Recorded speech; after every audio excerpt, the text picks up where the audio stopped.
Well, hey, how y'all doing out there today? Listen, we've been talking a lot about water here lately, and even how, man, we really have to start thinking about it above everything else. And well, that got me to thinking. And I mean, I knew a few things, but I wanted to throw a few other things in here because um, where we can't blame all that's going on, all the changes in the earth right now on us, there is a lot that we can blame on us and our own demise, y'all. We're going to run out of water because we did it to ourselves, or we allow greedy corporations to do it to us. And I'm not talking about Nestle selling you water. I'm not talking about that. I'm going to bring up three things right here that we don't need, that we don't have to have, and that we use so much that you are not going to believe these statistics I'm fixing to tell you about water, about clean water, drinkable, usable, potable water. All right. So as I got to looking in this,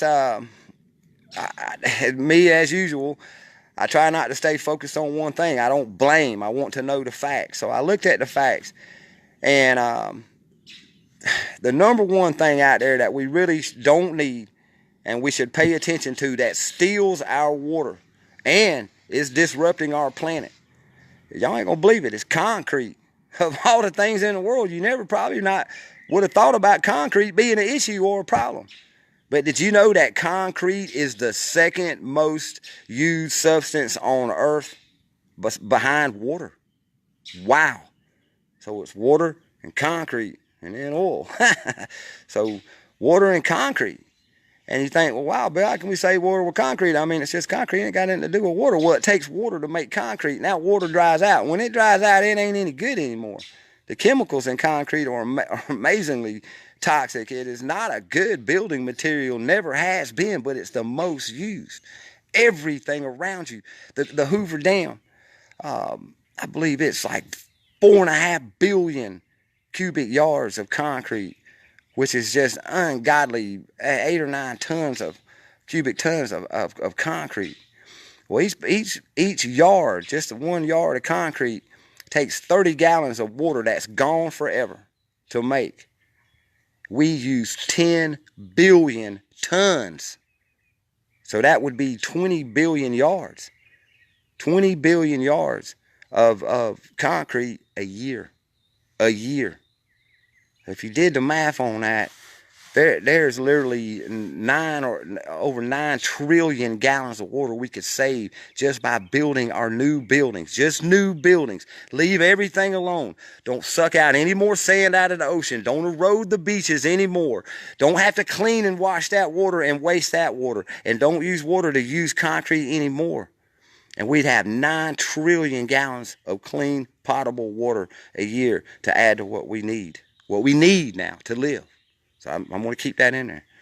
All right, so there's concrete. Did you ever stop and think about concrete? And please research this.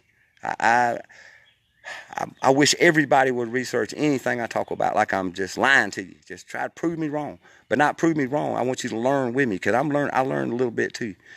All right, the number two thing, which is probably the number one consumer of water, at least in our continent, at least in North America, is cows.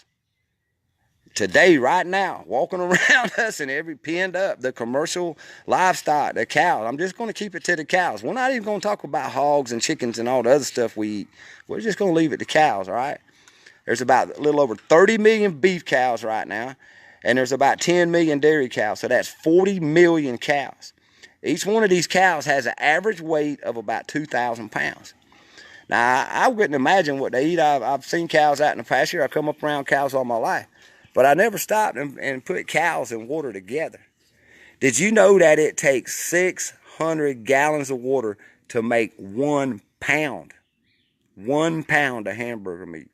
So one good big fat hamburger, it took 600 gallons of water to get that. Now you say, Bill, that's crazy. How does it take 600 gallons of water to make it? Well, that's how much water that cow's going to drink in its 5-year lifespan per pound. So one cow, one 2,000-pound cow, at 600 gallons a pound, that's 1.2 million gallons of water that you'll never get back that you use to get that one cow. 40 million cows. Y'all, I think it came up to 48 trillion gallons of water that go to just the cows. 48 trillion gallons of water. So you can eat something and you probably ain't going to have nothing to wash it down with. Now, I'm going to make a little point about eating beef, especially commercialized cows. That's on you. I do it, and y'all do it. But beef is not a staple food in our diet. It is not necessary. In fact, beef causes a lot of health issues in your guts and whatnot. So maybe you could just cut down on it. So what if we just stopped half of our beef usage, half of our milk usage, and we needed half the cows? We could save 24 trillion gallons of water a year on what we consume. You get that? Now that's big numbers. That's lots of zeros. That's 12 zeros for a trillion. So think about that. We could cut that down and turn that 48 trillion into 24 trillion just by cutting our, and guess what?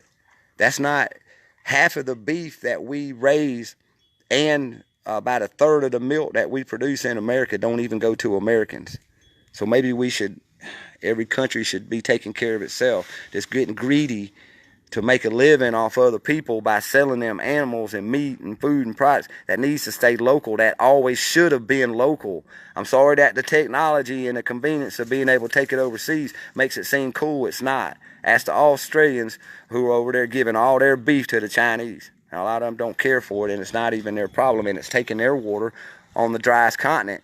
Just here recently in Australia, you want to talk about how desperate water's getting? During their water shortage during their summer, which was the Northern Hemisphere's winter, industry was allowed to use water where farmers couldn't even get it for their crops or the cows. So the water went to the industry anyway. And notice I ain't even brought up industry yet except for the concrete, and that's the build stuff. So I'm not even talking about manufacturing or anything, but I will bring up industry for the third one that we do not need. Okay, so we don't have to have beef in our life. We don't have to have concrete. All right, that's just people selling you things and making money off of it. So we can change those two and get back trillions and trillions and trillions and trillions of gallons of clean water and preserve it and save it. That's our life. All right. Well, the third one is my pet peeve and one of the things that I want to see eradicated from the face of this planet as soon as possible, and that's fracking. Now, when I talk about fracking, you might not know what I'm talking about, but fracking is short for hydraulic fracturing. It's something that Halliburton came up with back in the 60s and Halliburton deemed it too unsafe to use back then. But now that they found a way of extracting the coal seam gas from the coal beds that they can't dig up and use for coal, they found a way of fracturing it and getting the gas from it. Well, we don't use that in America either. But let me let you in on a little secret before I tell you about it.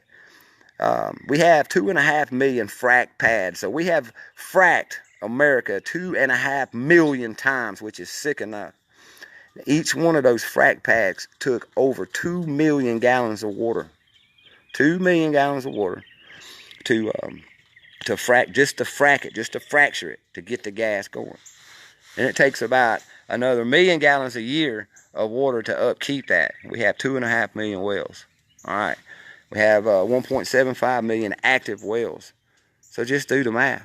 What's 2 million times 2.5 million? You see what I'm getting at? That water you never get back. Also, by stopping fracking, see, when they make it wastewater and it's completely unusable to us, nowadays we allow them, by our consent, our silence, to let them re-inject it back 3 miles into the ground. This is causing earthquakes, and this is destroying our underground water table that the cows ain't drank, and we ain't mixed with sand to make concrete. All right. Now, the good thing about stopping these, and another thing is, we don't use the coal seam gas. That's for China. So we might want to think about our own area, our own lives right now. They're doing pretty well on their own because they're buying our stuff. Matter of fact, China actually has the largest coal seam bed in the world, and it's untouched. They're not fracking their land because they're fracking Australia and the United States like you wouldn't believe. So we got to think about that. It ain't being selfish. It's being realistic. It's being community. And it's also keeping better food and better living and coexisting habits with our planet. Now, the other ways that these three things are affecting our planet is, I just want y'all to think about something. Where do you think the 10 billion tons of concrete comes from? It comes from sand out of the ocean. They've been sucking this Dredging this sand out of the ocean for decades. Look at the cities we built. We've taken the sand from the ocean, our natural buffer on our shelf from the ocean, we're a water planet, by the way. We shouldn't be having toxic water if we're a water planet. That was our natural buffer. They've taken that away. Now we see the erosions. They talk about the rise in sea levels and the seas rising here, but over here the sea's down. Well, no, you built these unsustainable concrete cities on top of marshlands like in Miami, like in New Orleans, like New York. And sure, it seems like it's sinking. I mean, it seems like the ocean's rising, but no, the ground's sinking from the weight. You destroyed our clean water to make these cities out of this concrete. We never needed this. You could have made them out of all other kind of things. It was cheap, it was easy to sell, and they didn't tell us the truth about it. Industrial secrets are the killers of this planet, y'all. And there shouldn't be nothing secret about anything you have. You should know exactly what it is and exactly what it'll do to you and the effects. But think of taking all that weight off the sea floor and putting it on top of the shelf. I think that's causing some shifting. I have no idea, but that does not seem right to me, to take trillions and trillions of tons of weight off of one place in the earth and put it onto another and not expect something crazy to happen. All right, as I said with the beef cows, that was also something that was kind of pushed on you. That became something massive as a food source and as a source of clothing and manufacturing industrial material back a long time ago. But it made good money, just like oil. And those people have lobbied to keep their food and their energy source going. So old money keeps new money generating. You get it? The beef thing is something that you have complete control of. The beef and milk thing, because you're the consumer. We can't do nothing about the coal seam gas because we're not China buying it from the U.S., so we can't stop that. That's one thing we're going to have a hard time stopping. But now you know how much water it takes. Now you know where your clean water's going. Now you know what to do about it. The concrete thing, that would take a lot of lobbying to, and I hate to use that word because I don't believe in banning things. I think we should ban banning and just everybody do the right thing. But we had to ban concrete as a substance and use something else like hemp. Have you ever heard of the hemp blocks, which is about 5 times stronger than concrete and about 100 times lighter? Okay, so there's things out there to replace it that are better and lighter and stronger, just like aluminum and plastic. We got things that are better and lighter and stronger, and guess what? Bam, it's also hemp. But the 48 trillion gallons of water going to the beef farms and the dairy farms, you control that. You control that. What you could do is go to local small farms. You can, if you have to have beef, buy from them. Keep your money in your community. But you don't have to eat that. Yes, it is nice to have a big fat ribeye steak or a T-bone or some other name of a cut that they got out there. It does taste good, but that ain't necessarily good food, and it's not necessary. And look at what it's doing. Would you rather have a T-bone steak, or would you rather have 600 gallons of water that steak weighed, that took to make that steak, that 1 pound steak you're about to eat, which usually ain't a 1 pound steak, is about a half pound steak. So would you rather have that 300 to 600 gallons of water, or would you rather have that piece of beef for one meal? Think about that. Because here's the other thing about it. We humans, and I looked this up. Now, this is what the internet was telling me. I do not use nowhere near this amount of water. But as of right now, your average American uses 80 to 100 gallons of water a day. A day. That came out 33 billion times 330 million Americans. That came out to be 33 billion gallons of water a day just we use. All right. Was you really dirty before that shower? And I lived in Australia for a little while. They preserve water. Do you got to run the water while you're brushing your teeth? You just can't get your toothbrush wet and then cut the water off. I mean, that's your own water bill, by the way. God forbid I tell you to do or suggest something to you that would save you some money. You know, I guess you're so rich you can just buy this golden water coming out of the tap, but cut your water off when you're brushing your teeth. If you got an electric hot water heater, put a light switch on it. And when you leave out in the morning, cut your hot water off. All you're doing is heating up water and evaporating it right out of your own system. Plus, that'll save you on your power bill.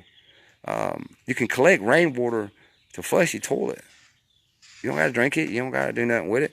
I think this is one of the reasons why they try to outlaw or make it seem like you get in trouble if you collect water or if you grow gardens, because they want you to consume what they offer so they can make money. All this trying to be the richest son of a bitch in the world and make something out of nothing has really put us in a bind. So here's your way out of the bind. But all the little things you can do to save.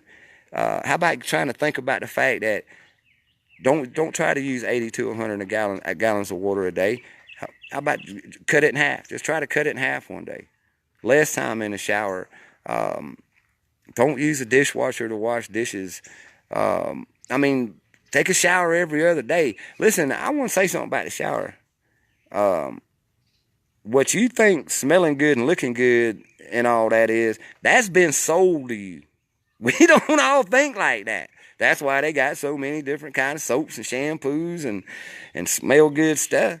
Because that's all illusion. That is you being told, hey, this is what the man wants you to smell like. Here's what the woman wants you to smell like. Believe it or not, if it's for you going out on a date and you think your smell is going to attract a girl, well, you don't need to wear nothing at all. Because some of that old funky smell is what's in. That's the love potion right there, so to speak. But just on a real note, if you could go days without even breaking a sweat, you can your hair don't get dirty instantly. I mean, why does it always got to be clean? I'm just trying to say that all your practices and everything you do, did you come up with that, or is this something that's been suggested to you that will make you more popular or smell good? Do you even think people can smell you all the time when you go outside? Do you think they know that you got dirty underwear on? No, only you know that. So we can even think within our own selves, within our own personal lives. We can change all of this. Because that's how you do what, y'all? How you do what? Live the change. You can live the change by just you alone, cutting back your beef intake and your milk intake as much as you see fit to do, as much as you want to do. You can use as little amount as water, even though we see that other things are really stealing the water.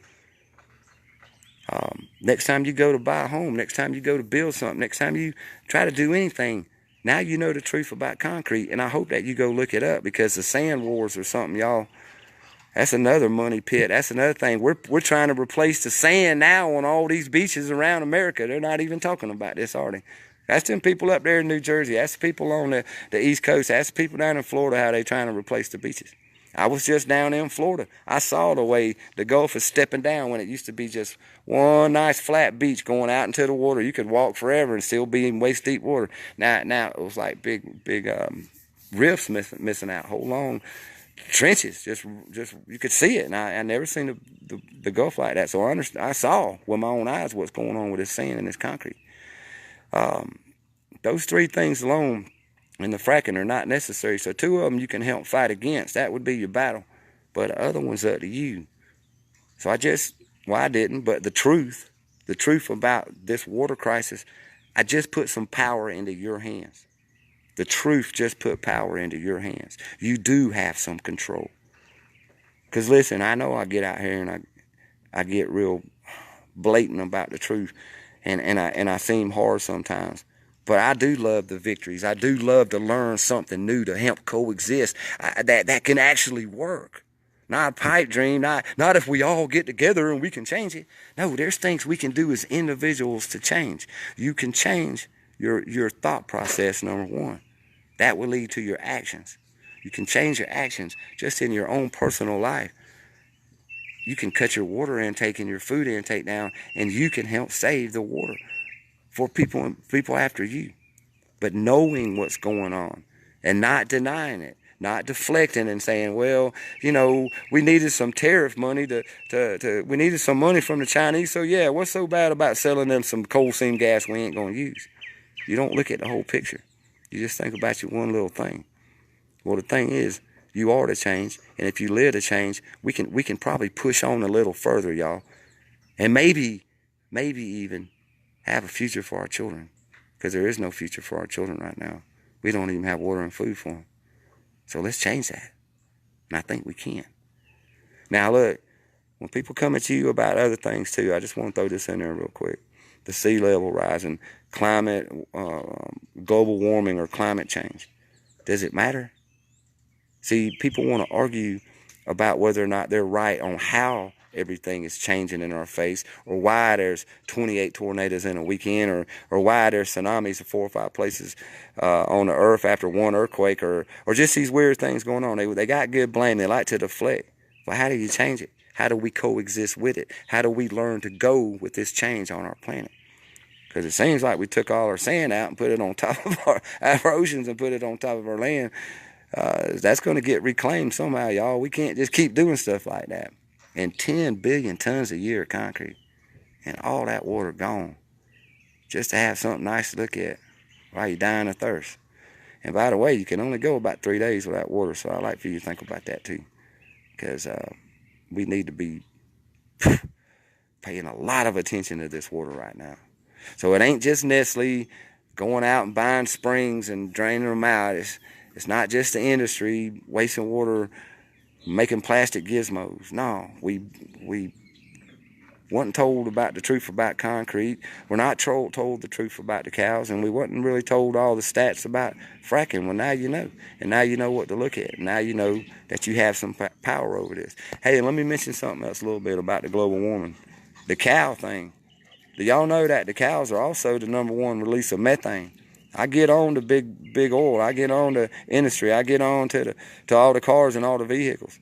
But our eating habits and having raised all these damn cows has caused that is one of the largest producers of methane, CO2 emissions, whatever you want to call it, on the planet, and you can't deny that. So maybe there's something there. Maybe we need to think about that. Maybe the air and the water we need can all come down to just domesticated farm animals that are really not needed. Something to think about. All right. I'm going to go get me a big old drink of water. All talking about this made me thirsty. But I do think we should share knowledge when we get it. And, of course, y'all know that. And please research concrete, cows, fracking, and water. And pay attention. Do what you can do to live the change and be it. I love y'all. Peace, and don't live in fear.